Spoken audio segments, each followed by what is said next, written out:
press conference of this year's Gator Bowl game. We're very excited to have a team that's very familiar to our city come back, and a coach that we've known for a long, long time. And it's my pleasure to introduce to you the head football coach of the University of Georgia, Mark Richt. Okay. Thank you very much. It's good to be here. We are ready to play. You know, bowl games, you know your opponent for a long time. You prepare for a long time. You watch more film than you ever dreamed you'd watch on any one given team. And the fact that we played last year against Nebraska and both staffs stayed pretty much intact. There wasn't a lot of change, so that film got worn out too. So I think we prepared well before we left home for Christmas. You're always a little concerned about what kind of shape everybody comes back in after about a 4-day rest. But and then they just try to get everybody's focus back after the holiday. And I thought our guys did a good job of that. We had a tremendous site to work at. Jacksonville University were a great host for us, and to have the field space and weight room availability and all that kind of thing made it really good for us. The Gator Bowl people have been fantastic. All of our hosts and hostesses did a great job to make it a great experience for us. You know, I think our players enjoyed it. Got the work done that we needed to get done. I think the coaches' wives and kids had a ball. You know, for the coaches, it's kind of a working vacation, and I think we got done what we needed to get done. So we're ready to play, and looking forward to any questions that you might have for the group. Thank you. Thank you, Coach. I'd like to introduce the Georgia players for you. Left, right, team offensive captain and tight end Arthur Lynch, quarterback Hutson Mason, on the far end, defensive captain, defensive end Garrison. And again, if you'll raise your hand and tell us what agency you're with, we'd appreciate it. Who would like to have the first question? Murray Pooh, Bulldog Illustrated. Mark, you said you've had good practices in Athens and here. In your experience as a coach, sometimes can you practice well and not play well in the game, and vice versa? Right. How hard is it to gauge how you go? Well, you could practice well and play well and still lose. I think that, you know, sometimes if you lose, everybody thinks you didn't practice well, or you didn't prepare well, or you didn't play well. You can play pretty darn good and still lose, because, you know, when you play quality opponents, that's going to happen. I'm sure Nebraska had good practices too, and I know they prepared well. They're a great staff and a great program. So, you know, you get two teams that do a great job of preparing and getting ready, you're going to see a heck of a ball game. And unfortunately, both teams don't win. So, but yeah, I mean, you never know for sure how everybody's going to come out and play. The weather may play a factor somehow along the way in this game. I know we're hearing some forecast of some rain, and sometimes that could change the dynamic of any game. So we'll see how that goes. But I do think that our guys were focused. I think that we, you know, I can't even remember the bowl right now off the top of my head, but we were at a bowl that I think I might have given them one too many days off. And when we came back and we ran the first day, and a couple guys were they didn't handle it well at all. And I felt like we just didn't do enough conditioning. Maybe before we left for the break, and then afterwards, we were trying to catch up, and it was kind of too late. And I just think we lost some of the conditioning that we had. And so because of that, I think I've shortened the Christmas time that we get away. I'm all for Christmas. I'm all for being home with family. I love the fact that if you're in a January 1 bowl, you're allowed to do that for your coaches and their families and the players. And I think it's great for everybody to get home for Christmas. But I think I shortened it one day from then on, and we tried to make sure we kept in as good a condition as possible.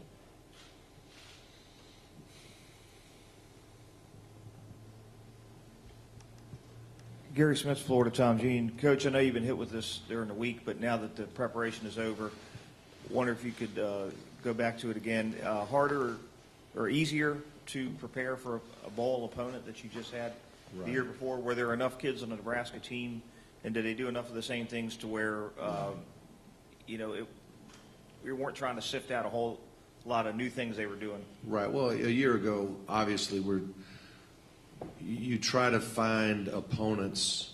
You got all the film. We exchange film. They got all our games. We got all their games.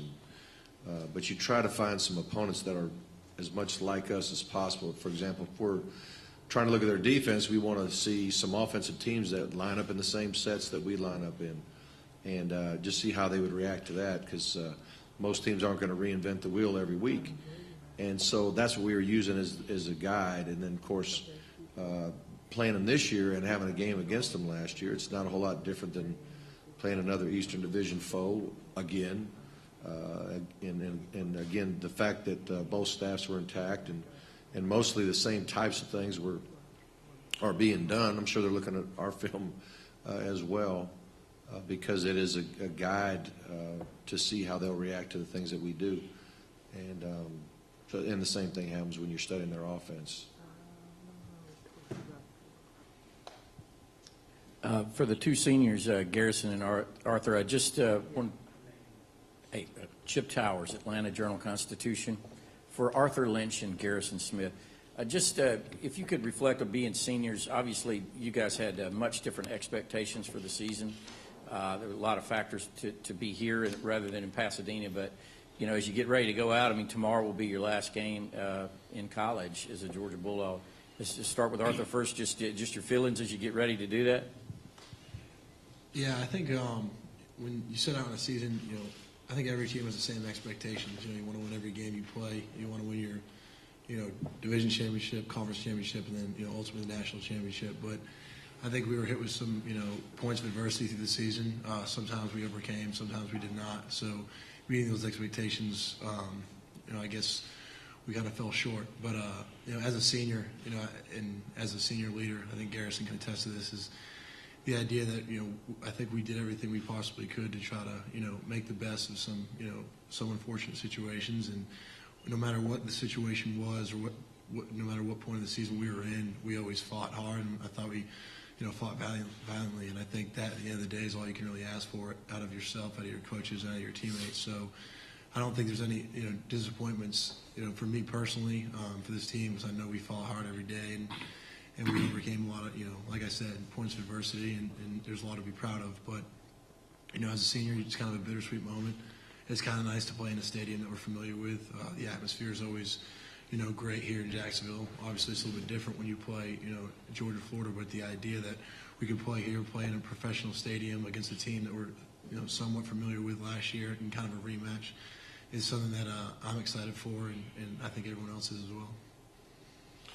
Oh yeah, I'm just thankful just to be in the bowl game. We had a lot of unfortunate injuries, but we never made excuses, never felt sorry for ourselves, and we just kept fighting, like Artie said. And we could have laid down and been like a lot of other teams that's at home right now, didn't have a bowl game at all. So I'm proud of all the guys, and every game we was in, we had a chance. We fell short. But, man, I'm just happy to be down here. I got a lot of happy memories down here in Jacksonville, so I'm excited about it. And, it's going to be a big game tomorrow. And, I'm, like I say, I'm at the end of the day, I'm just happy. Nobody never gave up, never quit fighting. And, that's where I stand. So I'm happy with the season. I'm just happy with all the guys, proud of my team.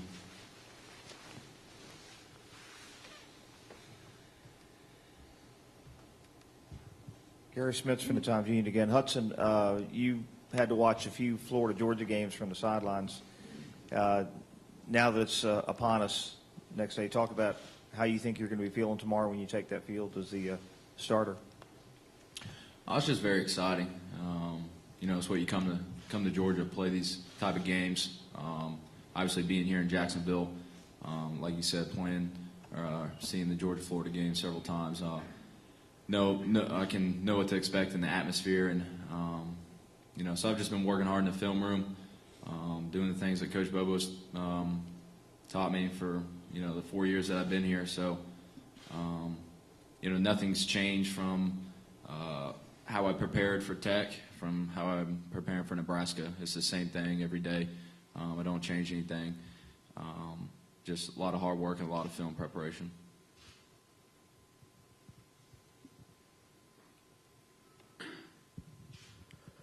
Mark, what's been the reaction in terms of guys stepping up in the secondary without Josh and Sheldon available in terms of some of the younger guys, I guess like Langley and Devin Bowman?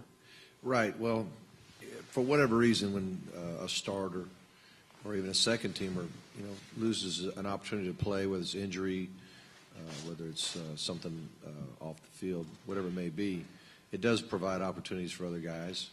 And it just, all of a sudden, when a guy's a second teamer now, he's a starter, it changes a lot for him. I mean, he's getting a lot more reps in practice. His adrenaline starts pumping. He knows he's going to play in the game. He's not wondering if he's going to get in the game. And I think the guys stepped up well. I think Coach Grantham, knowing that the situation was going to happen, had time to plan for it, had time to get everybody in the right spots. Todd's one thing about Todd with his NFL background is he's used to playing with a smaller roster. He's used to trying to figure out how to get the best players on the field. If one guy gets hurt in the NFL or two, it's pretty devastating to a smaller roster. And so he's kind of used to, okay, this happened. Not a time to panic. It's a time to prepare and a time to figure out who best fits the situations that are going to come up. So I think it was good that there was time to know. Sometimes you might get an injury on a Thursday before the game, and you've prepared for 2 weeks for a game or something, and then all of a sudden, then you got a problem as far as guys not being prepared. But I think we'll be fine. Steve Sipple from the Lincoln Journal-Star. Coach Richt, Nebraska got a young defense. As you watch video of them over the course of the season, are there things that you noticed in terms of progress? Right.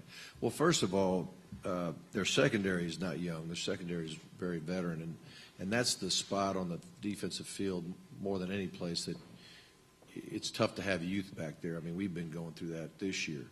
And if you're going to have to choose a spot to be veteran, the backfield would be the one to have it. There's a lot of guys that are you could tell Nebraska has recruited well. You could tell they've got the body types and the athleticism that it takes to get the job done on the defensive side of the ball. And I don't think there's any doubt they improved as the season went on. And that's what happens normally when you get some inexperience or some youth. From game 1 to game 5, 6, 7, and 8, they really start to get the feel of it and gain their confidence, and I think I've seen that. Andy Kennedy from KETV out of Omaha, Nebraska. Hutson, this is for you. Following up on the film question, what jumps out on film about Nebraska's defense, and is there a guy or a player or a number of a guy that jumps out on film at you and you guys got to have count for? Yeah, I mean, kind of like what Coach Richt said, just a very experienced secondary. I think if you just go back and watch the game from last year, it kind of took us a little while to just kind of get going. And so we know that it's going to be a challenge to throw the ball and be efficient throwing the ball. Number 44, can't remember his name. Gregory. Mm-hmm. Very good pass rusher. I know he's a young guy too, but just looking at him on film, he just looks big and lanky, and he's going to be a challenge. So, they might be young in some aspects of their defense, but as a quarterback, one of the first things that you always look at is kind of when you figure out the team that you're playing, is you kind of go look at that secondary, and playing them from last year and looking at them from this year, they have a lot of experience in that secondary, so it's definitely going to be a challenge. Jeff Elliott, Florida Times Union. For Garrison, can you talk about Ameer Abdullah and what type of problems he poses to the defense? And is there anybody similar that you faced this year that you can kind of compare him to? That guy, he's a talented guy. He's real muscular, rock solid dude, real tough physical runner. Can't really compare him to anyone that I can think of right now. But the guy can really play football. Hard-nosed guy, gets after it, got great vision, can cut back. So, it's just going to be a challenge trying to face him. We got our hands full. He's a problem because he's such a talented back. So, we got to bring our A game tomorrow. Murray Poole again, Brunswick, Bulldog Illustrated. Arthur, you gone against several defenses this year. How does this Nebraska defense compare with being able to do their run defense and their overall secondary has been talked about? But have you seen any SEC team that you went against similar with a physical nature like you're going to see tomorrow? Yeah, I think that's kind of one thing that I've noticed on film, especially last year, that surprised me a little bit, is just the physicality of their front seven, and also their secondary, which is now even a year more experienced than they were last year. But I think Gregory's about as close as you can get to an SEC defensive end, not to single anybody out, but I think defenses in the SEC, especially defensive ends, are kind of highlighted throughout college football. And he's a guy that he's tall, he's lanky, but he's not lanky where he just doesn't have a weight behind him. He's a very strong kid, and he's a JUCO kid, so he's really not that young in terms of age. So I know it'd be a personal challenge for me. Those are the guys I usually go up against, the defensive ends and linebackers. But so for me, I guess you can compare them to an LSU or South Carolina in terms of physicality and what kind of personnel they have, and at least what I'm going to experience or face up against. And so I'm pretty excited for the challenge. I know anytime you play someone who's recognized nationally, obviously I think he has 9.5, 10 sacks. If you can get to the passer like that, there's times where I'm going to have to pass protect, and that's always kind of a personal challenge for me. And I think that's something I'm looking forward to. And also I think that our offensive line needs to hold accountable, be able to protect Hutson. If Hutson gets protection, he'll be able to throw the ball, where he wants, because he reads defense well, and he's a smart guy. So I'd say those are two teams that I would compare them to in terms of physicality and just overall talent.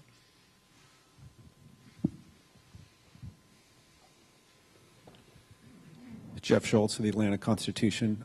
Mark, in your experience, how much can bowl games provide a hint for the team the following year? Right. It is an interesting dynamic.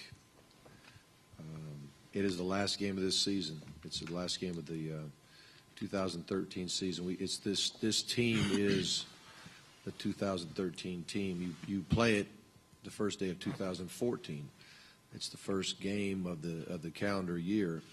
And so everybody can't help but start thinking about the future. What's the future going to look like? After this game, we know things change. And one thing that I like to do at the end of the game is when you're in that locker room, that's kind of the last time you're going to see all those guys together in one spot. And I like to thank our seniors for the job that they did for us. And I like to challenge the next set of seniors, the next set of leaders on our team. Because from that moment on, their leadership begins that day. It doesn't begin in spring football. It begins the minute that the game is over and they walk out that locker room. So I think the game can create some momentum going into your off season. I think it can also maybe serve as motivation for the future of some things that maybe need to get corrected or things that got to get accomplished in your off season. But it is the one game that I will talk a little bit about the future about, because it is very natural for when that thing's over for everybody to say, now what? But, when we have our bowl practices, I don't have a bunch of spring practices where I got a bunch of young guys scrimmaging and all that.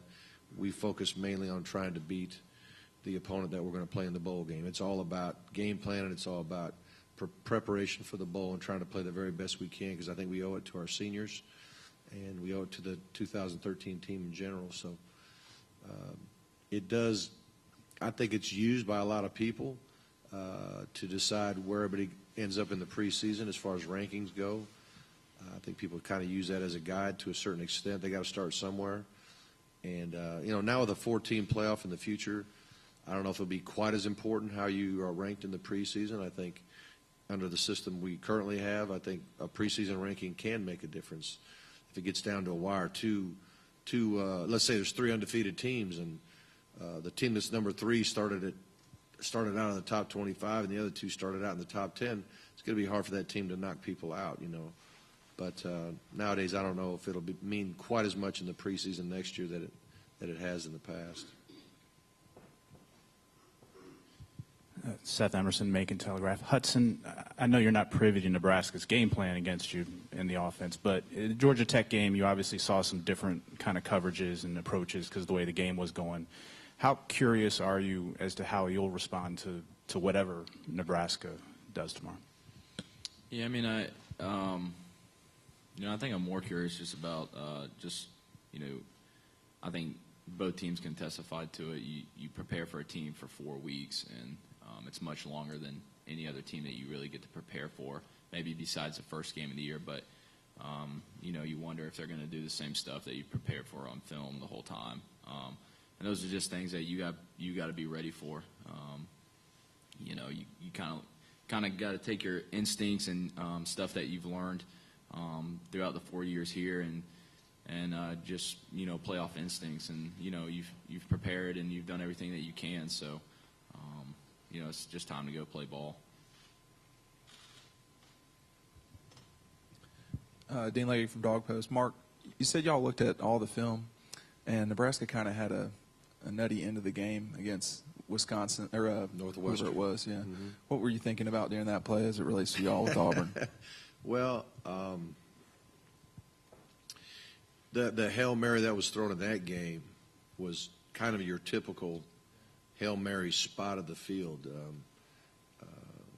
The Hail Mary that you're probably alluding to in the Auburn game wasn't really in the spot that you just launch it.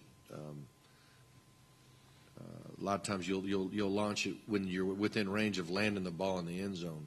You don't necessarily launch one like that when you're 75 yards away. So it's a little bit different than ours. And every time there is a Hail Mary, you can't help but think about what happened in the Auburn game. But, if you work yourself in position to launch one at the end of the game,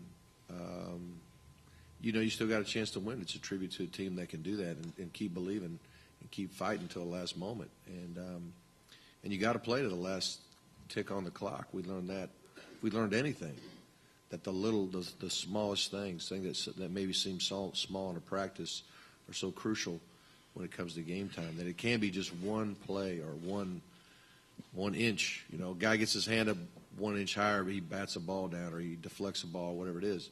So it is a game of inches, and the little things do matter. But I think it's a tribute, for Nebraska to be in that position to where they could put the ball in play and have a shot to win the game and come down with it was huge for them that day. Last question. This is a little off topic, so I don't know if this should be the last question. But I was going to ask you with Mike Bobo and Georgia Southern, has he talked to those folks, and or do you expect him to after the ball game? I know that's been out there in the last 24 hours. Well, the only comment I'll make on that is that I think it's a compliment to Georgia, a compliment to Mike Bobo. I think when people do excellent work, people notice it, and it provides opportunities. People getting excited about wanting to possibly hire you, and so I'm not shocked that Mike's getting some attention in that regard.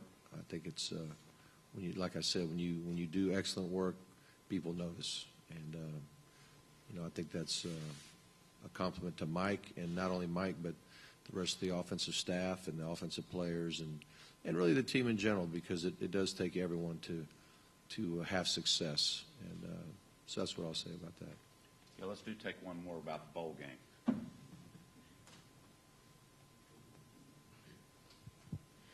Raleigh Harbin from the Red and Black. When there's weather concerns, like there might be tomorrow, there's chance of rain. Do you adjust your game plan at all? Could you go to a more run-heavy offense, especially with Todd having time to get healthy? Right. Well, historically, teams that throw the ball, and if it's raining and that's the only issue, depending on how hard the rain is. I mean, if the skies just open up, it's tough.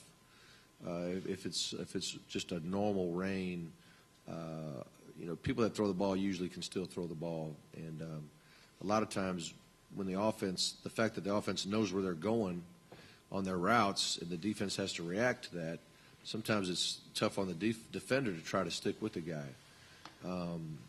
You got to get used to throwing and catching in those types of conditions, and we have practiced in some rain a couple times, and we didn't cancel past skeleton drills. We didn't cancel, third long, third medium, and all that. So we've had some opportunities to practice out in the rain and throw and catch, and I think it does take just a little bit to get used to throwing that ball and get used to catching it. Even if you've done it 3 days in a row, it takes a little bit in pregame warm-up or whatever it is throughout the game to get used to it. But now, if the wind is just blowing really, really hard in your face or sideways or whatever, I think that can affect the ball a lot more than the rain.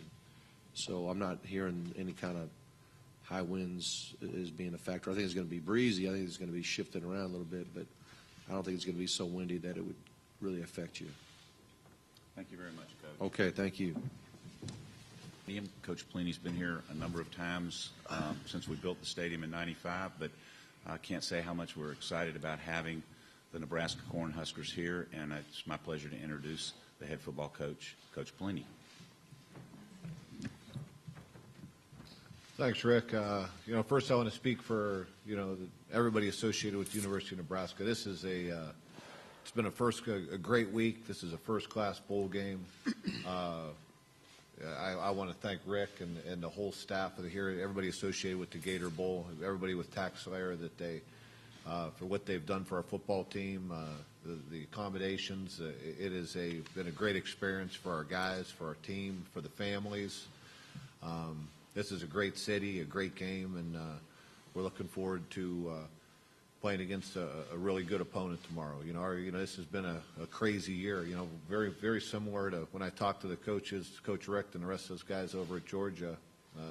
Both teams kind of went through a lot of similar things as far as the injuries and a lot of things that both football teams have had to deal with. And I think when you face all things like that, tough times as the season goes on, it gets crazy. Winning 8 games isn't easy. I don't think people understand that and realize that. And I think it'll be a heck of a football game tomorrow. 2 good teams fighting it out, and we have a lot of respect for Georgia, and I know our guys are looking forward to the challenges that tomorrow will bring. So I'll sit down and open up for any questions. We've got, most of you are familiar with our guys, but far into this end, junior linebacker Ameer Abdullah, senior wide receiver Quincy Enunwa, senior defensive end Jason Ankra, and senior defensive back Ciante. Again, identify yourself and the organization you're with, please. Steve Sipple from the Lincoln Journal-Star. Ameer, one of the Georgia guys talked about the way you run the ball, tough, hard-nosed, physical. Probably some of that goes to your strength. Can you talk about the importance that, being the lifter of the year and that part of your training has been in your development at Nebraska? It's just emphasis we put on any player in Nebraska. We understand it's a long season. You have to be physically fit. And we work to maximize every opportunity we can to get stronger here, and it's just a testament to our strength conditioning program.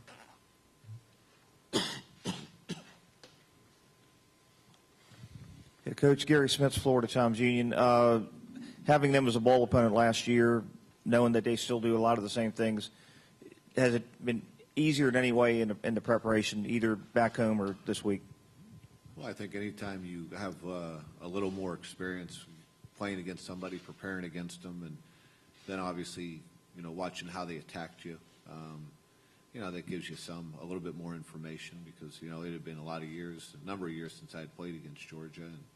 But there are some similarities. I see them, I think what they do well. And, it's not a lot of trick-em things going on.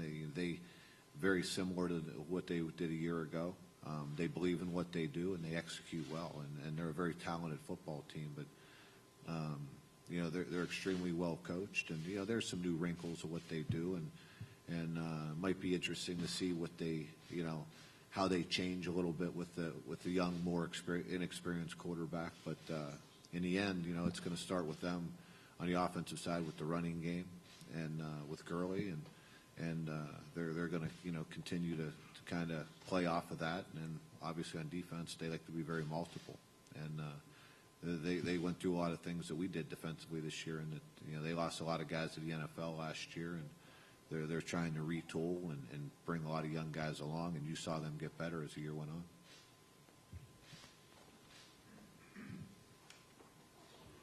Brett Edwards from KLKN TV in Lincoln. This question's for Ciante.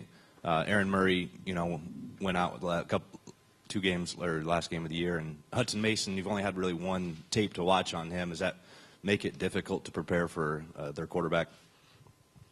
Yeah, but the tape that we did see was, against Georgia Tech, and he did a good job. He handled the offense well, and, he's a very good quarterback. He's similar to Aaron Murray. He got good accuracy, and, he got some good arm strength, so we have to maintain in the back end.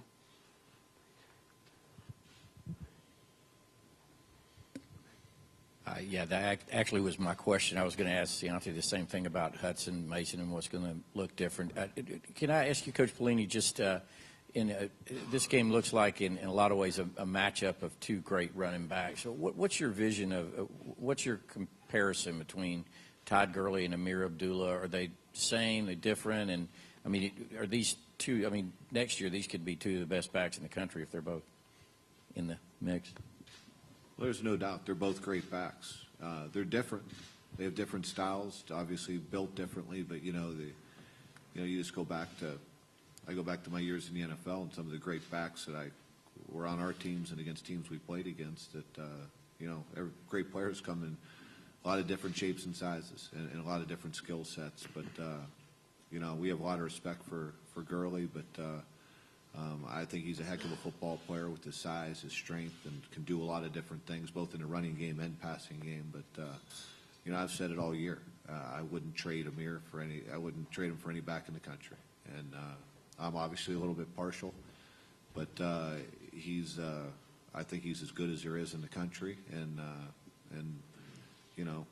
I think that he'll be up there for all the postseason awards next year, and the type of year I know he'll work to have in the coming season going into his senior year. And I'm not saying it's just because he obviously is sitting here next to me, but what he is off the field too. As a leader, as a man, as a representative of the University of Nebraska, he embodies everything that our program's about, and he's not only a great player but an even better man, and he's a great representative of our program. Murray Poole, Bulldog Illustrated. I'd like to ask Quincy and Ameer. The Georgia defense has been a little up and down this year at times, but as you watched them on film, what would you say about their potential? Well, I mean, they're an SEC defense, so obviously we're going to take them as serious as possible. You always hear coming out of the media and stuff, SEC is a great defense, has great defenses. So as an offense, we're going to try to attack any type of weakness that they have. Obviously they've had their ups and downs on both sides of the ball. They have a guy missing now, but we're going to go out there and play our game regardless of what they do. Yeah, kind of like Quincy said, they're great defense, very physical. Very athletic, on the back end, secondary, from linebacker core, D-line. Very athletic, very rangy, so we're looking to get their best shot. But like Quincy said, we're going to try to exploit any weakness we see out there. Sam McEwen from the Omaha World Herald. This question's for Ameer and for Bo. Ameer, you're the only junior up here, so you're the guy that's going to be coming back next year. How much can a game like this be a springboard to next season? This is sort of the last game of this year, but it's also 2014, so it's the first game of next season. Same question to you, Bo. Just how much of a springboard can a game like this be for you guys? It means a lot going into the offseason. You want to go into offseason on a good note, positive note. And it means a lot for the seniors as well, not just going to, for the players next year. For me personally, I really have a deep connection with the seniors on this team, and I want to send them off the right way, the best way we can. And like I said, springboard into 2014 season is huge. Starting off the year 2014 with the win, we need it for our program, and it's huge for our team. Yeah, I agree. It's important because obviously it's the next one, and in the end, I think it's about sending these seniors out the right way. These kids have done a lot for our program, won a lot of football games, and obviously when they came in, the program wasn't on the solid footing it is right now, and they've come a long way and done a lot of great things and made a lot of sacrifices and worked really hard for this program. So that's the most important thing going in this. As far as how it applies to next year, yeah, it gives you a little bit of momentum, as far as the feel-good aspect of things going into the off season, but how that is going to relate to who we are as a football team next year, it won't. I mean, whether you win, you lose, no matter how the game goes tomorrow, the same challenges lie ahead as far as what we need to do as a football team to go win a championship, because that's all we're about going into next year.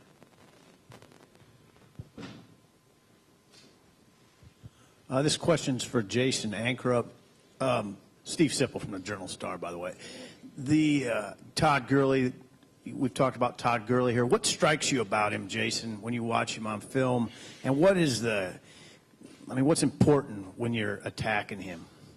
Well, it's going to be the fact that they don't just use him just in the run game. They know how to switch it up and use him out in space, split him out, use him in the pass game, also in the run game, and also just how much he's grown from simply playing him last year to this year.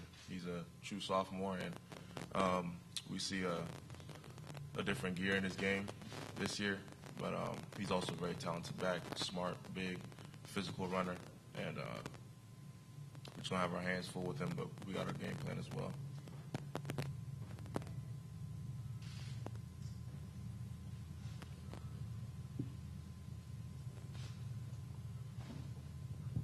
Brian Christopherson, Lincoln Journal-Star. Bo, how much of a wild card are bowl games, after a 5-week layoff? I mean, is it kind of like the opening game of the season in a way where you don't know, you think you know how your team's going to respond, but you're wondering after the layoff? Well, I think we've had a great preparation going into the game. It changes. Like the schedule has changed things. It's pushed back. Obviously, it's a little bit different. It used to be that in a bowl game, you'd have a lot of time in December, kind of like a second spring practice. But now it's, with the way the recruiting periods are set up, and then as late as the season goes now, you don't have as much bowl preparation before you get down to the bowl site. And, so you don't get as much practice time. I think our guys have stayed sharp. I thought we had a good week of preparation before we came down here, and then followed up with a good week of preparation here. But what you worry about is the things that you can't simulate in practice. Some of the live tackling. It is very much like a first game. You worry about just the fundamentals and being sharp early on, and the little fundamental and technique things that you can only get when you're going live. And I think everybody faces that a little bit. And obviously people have had a long time to look at you. You look at them, and you're going to face some things that you probably haven't seen before, and on both sides of the football. So you got to be ready to make adjustments. But hopefully by you get to this point of the year, you have guys that have a lot of experience behind them. So it's a little bit easier to make adjustments than when you go into game one and you have a number of guys that are doing it for the first time.